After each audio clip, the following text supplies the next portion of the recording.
जैसा कि last episode में हमने देखा था कि वांग यून इमॉर्टल रूट्स हासिल करने के लिए फेट वैली में पहुंच चुका है, जहां पर उसकी मुलाकात हुई बाइटियन से। ये बंदा काफी ज्यादा नेक दिल था। साथ ही लान एक बार फिर से उससे पंगे लेना चाहती है, मगर वांग यून ने उसे काफी अच्छे से सबक सिखाया। वांग यून को किसी भी कीमत पर इमॉर्टल रूट्स हासिल करने थे ताकि वो अपनी कल्टीवेशन की जर्नी को स्पीड अप कर पाए, मगर इसके लिए उसे एक पावरफुल फॉक्स डीमन का मुकाबला करना होगा। अब आगे तो इस एपिसोड की शुरुआत में हमें एक मिस्टीरियस प्लेस दिखाया गया, जहाँ पर एक बहुत ही बड़ी कोल्ड्रन रखी गई थी। साथ ही हम देख पाते कि वहाँ पर 2 डिसाइपल्स को बांध के रखा हुआ था। वो लोग काफी ज्यादा पैनिक थे क्योंकि वो समझ गए कि वो ब्लाइंड बियर के ट्रैप में फंस चुके हैं। ऐसा कहा जाता था कि फेट वैली में जितने भी खतरनाक बीस्ट है, ये ब्लाइंड बियर उनमें से एक नंबर पर आता है। एक डिसाइपल बता रहा था कि इस इविल क्रीचर को डिसाइपल्स को टॉर्चर करने में काफी ज्यादा मजा आता है। लेजेंड्स के अकॉर्डिंग जिन्हें भी इस ब्लाइंड बियर ने ट्रैप किया, वो लोग मेंटली पूरी तरह से ब्रेक हो गए। फिर दोबारा वो कभी कल्टीवेट नहीं कर पाए और तभी वो बेर वहाँ पर आ जाता है। उसने इतनी तेजी से रोर किया कि उसकी एनर्जी से ये बेचारे डिसाइपल बेहोश हो गए। उनकी ऐसी हालत देखकर तो बेर हंसने लगता है। वो कह रहा था कि मैंने तो ठीक से फोर्स का यूज भी नहीं किया, मगर फिर भी ये दोनों इतने में ही बेहोश हो गए। इस बार के डिसाइपल्स तो इतने ज्यादा कमजोर होंगे, इसकी मैंने उम्मीद भी नहीं की थी। वही दूसरी तरफ वांग यून और बाइटियन भी उसी केव में पहुँच गए थे। बाइटियन वांग यून से कह रहा था कि भाई तुम ची कंडेंसेशन के 2nd लेवल पर हो, तो फिर तुम इतनी खतरनाक जगह पर क्यों आए? अभी तो तुम्हें 2 और लेवल पार करनी होगी, तभी जाकर तुम्हें इमॉर्टल रूट्स की जरूरत पड़ने वाली है। तो फिर अभी से तुम उन रूट्स को हासिल क्यों करना चाहते हो? जिस पर वांग यून बता रहा था कि हमारे सेक्ट में स्पिरिचुअल एनर्जी का फाउंटेन अपीयर हुआ है। कई सारे सेक्ट हम पर अटैक करेंगे, तो हमारे सेक्ट की सेफ्टी के लिए हमें पावरफुल बनना ही होगा। उसका ये जज्बा बाइटियन को तो काफी ज्यादा पसंद आया था। वो कहता है भाई फ्यूचर में मैं भी आपके जैसा ही बनना चाहता हूँ। आपके साथ रहकर मुझे समझ आ चुका है कि रिलेशनशिप, प्यार, मोहब्बत किसी काम की नहीं होती। हमने तो बस अपनी कल्टीवेशन पर ध्यान देना चाहिए। और तभी हम देख पाते कि लान भी अपने चमचों को लेकर वांग यून को फॉलो करते हुए उसी केव में पहुंच चुकी। इधर उस बीस्ट ने वांग यून और बाइटियन पर अचानक से हमला कर दिया, मगर ये दोनों साइड में हटके उसके अटैक को फेल कर चुके थे। वो बीस्ट कह रहा था कि ये मेरा इलाका है, मगर फिर भी तुमने यहाँ पर ट्रेसपासिंग की। अब तो तुम यहाँ से जिंदा वापिस नहीं जा पाओगे। मगर तभी वांग यून ने सीधे जाकर उस पर अटैक कर दिया और वो बीस्ट उसके सामने फीका पड़ गया था। उसे लगा ही नहीं था कि ये बंदा इतना ज्यादा स्ट्रांग होगा। वो वांग यून से डील करने के लिए कोई और प्लानिंग बनाने लगा। उससे कहता है कि मैं पिछले 600 सालों से यहाँ पर रहता आया हूँ, मुझे पता है कि इमॉर्टल रूट्स कहाँ मिलेंगे, लेकिन तुम्हें उसके बदले में मुझे जिंदा छोड़ना होगा। तो वांग यून भी उसकी बात मान गया। तो वो बीस्ट उसे क्लिफ से नीचे जाने के लिए बताने लगा। वो कह रहा था कि तुम्हें इमॉर्टल रूट्स वहीं पर मिलेंगे। हालांकि लान वहाँ पर पहुँच गई। वो कह रही थी कि इमॉर्टल रूट उसी का होगा जो सबसे पहले उसे हासिल करेगा। इतना कहकर वो लोग सीधे वांग यून से पहले उस क्लिफ से नीचे जंप लगा देते हैं। बाइटियन उन्हें रोकने की कोशिश कर रहा था, मगर होंग्यू ने उसे घायल कर दिया। अब इन लोगों ने जैसे उस रूट को हाथ लगाया, वहाँ पर एक ब्लास्ट होकर वो सभी लोग बेहोश हो गए। दरअसल ये उस बीस्ट की एक चाल थी। वो कहने लगा कि मेरी सीलिंग ची पावर कमाल की है, अच्छे कल्टीवेटर्स भी इसके सामने टिक नहीं पाते। लेकिन वांग यून और बाइटियन उस हब से दूर होने की वजह से उन पर उस पॉइजन का कोई असर नहीं हुआ था। वांग यून उससे कहता है कि मैं तो पहले से ही जानता था कि तुम इतनी आसानी से हमारी मदद नहीं करोगे। अब तो तुम्हें कूटने के अलावा मेरे पास और कोई ऑप्शन नहीं बचा।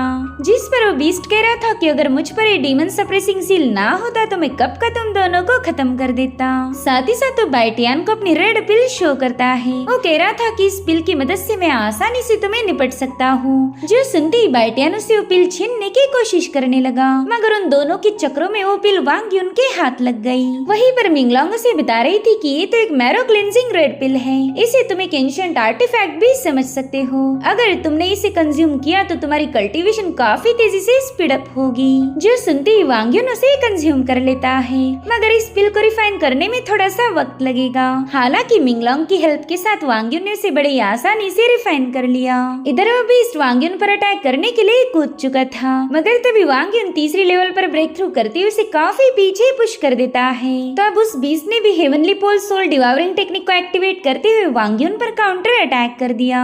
लेकिन वांग यून के आसपास बहुत ही जबरदस्त शील्ड क्रिएट हो गई थी। वो जैसे जैसे आगे बढ़ने लगा उसकी कल्टीवेशन भी उतनी ही तेजी से स्पीड अप होने लगी। और अब वांग यून अपने ड्रैगन स्टाफ की मदद से उस बीस्ट पर मुसलसल हमले करने लगता है, जिससे वो बीस्ट बुरी तरह से घायल हो गया था। तो उसने तुरंत तुरंत ही वहाँ पड़ी 3 रेड पिल्स को कंज्यूम करते हुए अपनी ताकत को और ज्यादा बढ़ा दिया। साथ ही अब वो प्रिजन रोड से उस पर अटैक करने लगा। लेकिन तभी वांग युन भी अपनी 4 ड्रैगन कॉइलर को एक्टिवेट कर देता है, जिसके चलते वो पूरी तरह से उस बीस्ट पर डोमिनेट होने लगा। साथ ही साथ वांग युन ने उसकी बीस्ट कोर भी निकाल ली थी। इधर लान के दोस्तों को भी तब तक होश आ गया। वो देखते हैं कि उनकी साथी होंग्यू को कोई रोप ऊपर खींच रही है। दरअसल बाइटियान ने उसका रेड फायर टैलिस्मान एक्टिवेट कर दिया था, जिसके चलते अभी बंदी फेट वैली में नहीं रुक सकती। तो लान के एक पार्टनर कम होने की वजह से उसे काफी ज्यादा गुस्सा आने लगा। वहीं दूसरी तरफ हम उस डीमन को देख पाते हैं, जो कि उसी बेयर बीस्ट की केव में पहुंच गया था। उसने देखा कि इस बीस्ट की कोर तो किसी ने निकाल ली है, यानी कि वैली में कोई बहुत ही पावरफुल कल्टीवेटर होगा। वहीं दूसरी तरफ बाइटियन वांग युन से कह रहा था कि भाई वो लान तो आपका पीछा छोड़ने के लिए तैयार ही नहीं है, कहीं ऐसा तो नहीं कि आप उस बंदी को पसंद आने लगे हो। जिस पर वांग युन कह रहा था कि अरे ऐसी कोई बात नहीं, वो लड़की तो बस मेरे लिए मुसीबतें खड़ी करती रहती, अगर उसका बस चलता तो अभी तक मुझे मार देती। जिस पर बाइटियन कहने लगा भाई आपकी बातें मेरे पल्ले नहीं पड़ती, खैर अब मुझे सुसु ब्रेक पर जाना होगा। वहीं दूसरी तरफ फॉक्स डीमन से मिलने के लिए वही बंदा पहुंच गया था। दरअसल ये एक एप डीमन है। वो फॉक्स डीमन को बताने लगा कि मुझे 9 इमॉर्टल्स ने यहाँ पर एक जरूरी काम से भेजा हुआ था।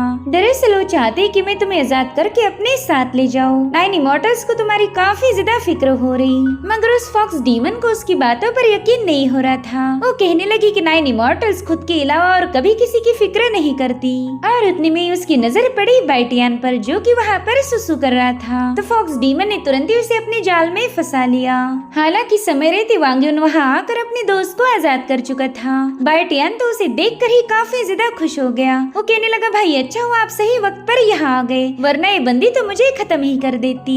वहीं पर फॉक्स डीमन भी वांग युन को वहाँ देख काफी ज्यादा भड़क गई। उससे कह रही थी कि थोड़ी देर पहले तुम जिंदा बच गए, मगर इस बार ऐसा नहीं होगा। अब तो मैं तुम्हारी सारी यंग पावर को एब्जॉर्ब करके ही दम लेने वाली हूँ। इधर वांग युन बाइटियन से कहने लगा कि तुम तो सिर्फ सुसु के लिए गए थे ना, फिर इतनी जल्दी इतनी बड़ी मुसीबत में कैसे फंस गए। और उतने में एप डीमन उस पर अपनी वुड वाइन्स रिलीज करने लगता है। हालांकि वांग युन ने पीछे हटते हुए golden flame crossing the sky technique का यूज करते हुए उन दोनों को पीछे पुश कर दिया। वो फॉक्स डीमन समझ गई थी कि ये बंदा काफी ज्यादा पावरफुल है, तो उसने 10,000 फॉक्स सोर्ड फॉर्मेशन को एक्टिवेट करते हुए एक हेवी सोर्ड को समन कर लिया, जो कि बड़ी ही तेजी के साथ वांग युन की तरफ अटैक करने के लिए आगे बढ़ती है। तो वांग युन भी 4 ड्रैगन पिलर्स का यूज करते हुए अपने चारों ड्रैगन्स को वहाँ पर समन कर लेता है, जिससे फॉक्स डीमन के अटैक की धज्जियां उड़ गई थी।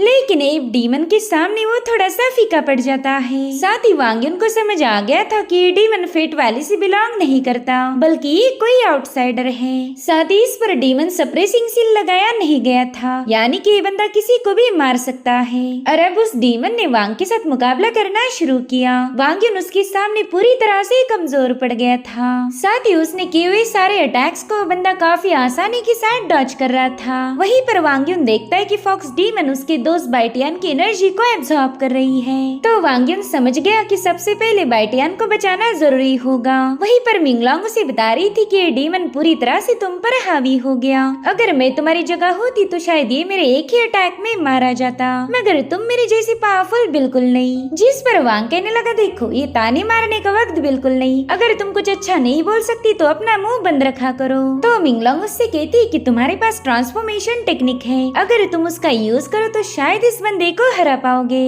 तो वांग युन ने सबसे पहला तो एप डीमन को एक जगह पर होल्ड कर दिया और फिर वो बड़ी ही तेजी के साथ बाइटियन के पास चला जाता है। उसने रेड फायर टैलिस्मान का यूज करते हुए बाइटियन को वैली से बाहर टेलीपोर्ट कर दिया था, ताकि वो बंदा बिल्कुल महफूज रह पाए। तब तक वो एप डीमन भी खुद को आजाद कर चुका। अब इससे पहले कि वो वांग युन पर कोई हमला कर पाए, वांग युन ने भी ट्रांसफॉर्मेशन टेक्निक का यूज करते हुए खुद को एप अवतार में बदल लिया था, जो देखते ही वो बंदा काफी ज्यादा हैरान हो गया। वो कहने लगा कि तुम्हारे पास भी मेरे ही जैसी ब्लड लाइन है। दरअसल ये सारा कमाल था उस मंकी फ्रूट का, जो कि वांग युन ने मार्केट से परचेस किया था। अब वांग युन अपने फिनिक्स और ड्रैगन को समन करते हुए सीधे उस बंदे पर हमला कर देता है, मगर उसका ये प्लान नाकाम हो गया।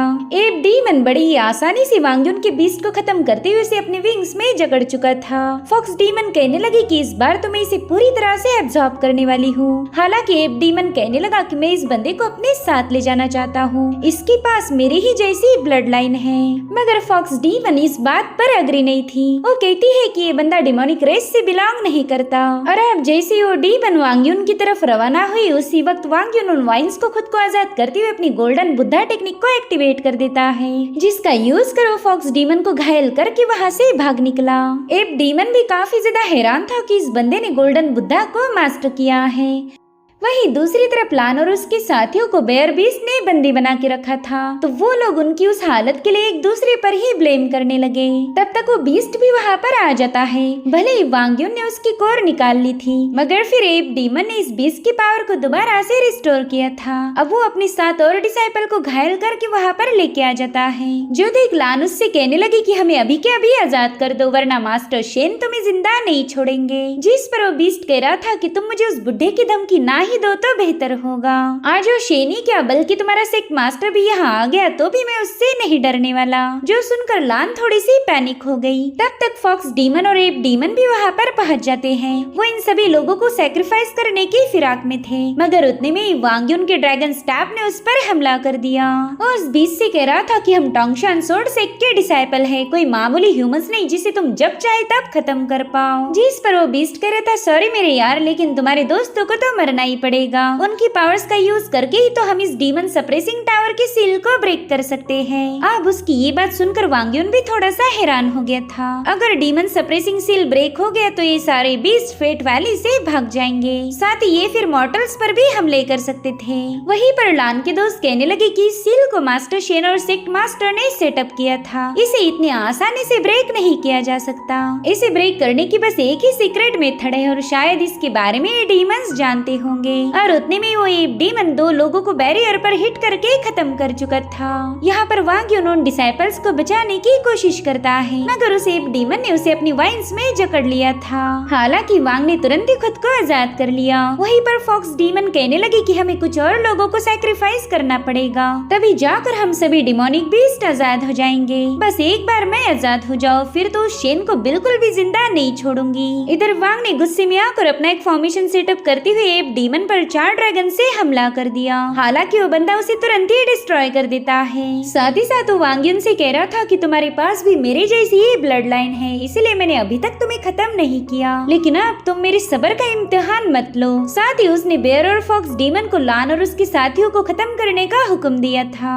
जहाँ पर फॉक्स डीमन बेयर से कहने लगी कि मुझे तो लड़कियों की एनर्जी बिल्कुल भी पसंद नहीं आती, इसलिए तुम इस लड़की को एब्सॉर्ब करना और वो 2 बंदे मेरे होंगे, जिसके लिए बेयर भी तुरंत ही राजी हो गया। वहीं पर वांग युन का रास्ता रोकने के लिए डीमन उसके सामने आ जाता है, मगर वांग युन दोबारा से इमूवेबल टेक्निक का यूज करते हुए उस बंदे को वहीं पर होल्ड कर देता है। साथ ही उसने उस बंदे के मुंह पर एक जोरदार लात जड़ते हुए फॉक्स डीमन और बेयर पर भी अपनी स्टाफ से अटैक कर दिया। लान और उसके साथियों को तो यकीन ही नहीं हो रहा था कि जिस बंदे को उन्होंने इतनी देर तक परेशान किया उसी ने उनकी मदद की है। वांग युन उन लोगों से कह रहा था कि जल्दी से फेट वैली से बाहर चले जाओ। वहीं पर अब एब डीमन अपने असली फॉर्म में आ चुका था। वो कहता है कि जब तक ये डीमन सप्रेसिंग टावर ब्रेक नहीं होता कोई यहाँ से बाहर नहीं जा पाएगा। साथ ही वो अपनी वुडन वाइन से उन्हें रोकने की कोशिश करता है, मगर वांग ने उस वाइन को ब्रेक कर लान के साथियों को वहाँ से सेक्ट में भेज दिया। हालांकि लान वहीं पर रुक गई थी। वो वांग युन से कहती कि मैं तुम्हें अकेला छोड़कर नहीं जाने वाली, और तभी वो एब डीमन उन पर हमले करना शुरू कर चुका, मगर वांग युन डिवाइन स्टाफ स्ट्राइक से उन्हें डिस्ट्रॉय कर देता है। जो देखते उस एब डीमन ने अपनी मंकी स्टिक को समन करते हुए इन दोनों को जकड़ने की कोशिश की। वांग ने तो समय रहते खुद को बचा लिया, मगर लान उन वाइन्स में बुरी तरह से फंस चुकी थी। अब इससे पहले कि वो डीमन उसे खत्म कर पाए, वांग ने अपने डिवाइन पावर का यूज करते हुए लान को तुरंत ही आजाद कर लिया था। तब तक उस एब डीमन ने उस पर एक और पाम अटैक रिलीज कर दिया, मगर वांग ने तुरंत ही गोल्डन बुद्धा को एक्टिवेट करते हुए डीमन सप्रेसिंग टावर के पहले लेवल को ब्रेक कर दिया, जिसके चलते वो दोनों भी डीमन सप्रेसिंग टावर में टेलीपोर्ट हो चुके थे। अभी डीमन बिना सैक्रिफाइस किए उस टावर को भेद नहीं सकते थे, इसलिए उन्होंने फिलहाल के लिए पीछे हटने का डिसीजन लिया। अब वो तीनों वहाँ से जाने वाले थे कि तभी मास्टर शेन वहाँ पर पहुँच गए। वो कह रहे थे कि किसमें इतनी हिम्मत है जो यहाँ आकर मेरी फेट वैली में chaos मचा दे। साथ ही वो एप डीमन को देखकर ही पहचान लेते हैं कि ये बंदा कोई आउटसाइडर है। तो वो एप डीमन से कहते हैं कि तुम हमारी फेट वैली में ट्रेसपासिंग कर रहे हो, इसलिए सजा के तौर पर तुम्हें यहीं पर कैद होना पड़ेगा। मगर वो एप डीमन अपने साथियों को बताने लगा कि हम तीनों मिलकर इस बंदे को आसानी से मार सकते हैं, ये अकेला हमारा कुछ भी बिगाड़ नहीं पाएगा। जिस पर मास्टर शेन कहने लगे, ये तुम्हें किसने बताया कि मैं यहाँ पर अकेला आया हूँ? और तभी से एक लीडर एक और एल्डर के साथ वहाँ पर पहुँच गए थे। दरअसल ये तीनों भी गोल्डन रॉयल्म के कल्टीवेटर थे, तो इनसे निपटना इन डीमंस के लिए आसान बिल्कुल नहीं होगा। और इसी के साथ ये एपिसोड यहीं पर एंड हो जाता है। Thank you so much for watching. Bye bye, take care.